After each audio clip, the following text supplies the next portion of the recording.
Buksan na natin. Pakit. Haluin natin.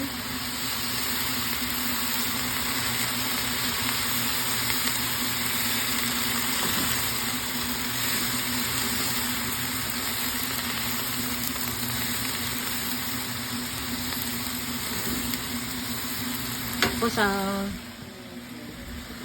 to celery. Lagyan natin to celery.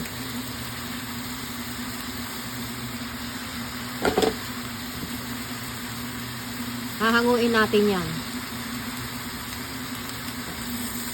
Sabi nga nila kasi masarap daw ang pansit, hindi masyadong luto ang gulay. Kaya hahanguin natin to.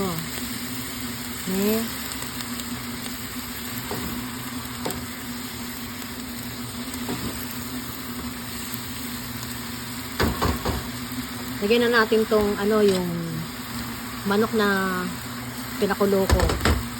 Yan. Hanguin ko na to ha. Hahanguin ko na siya.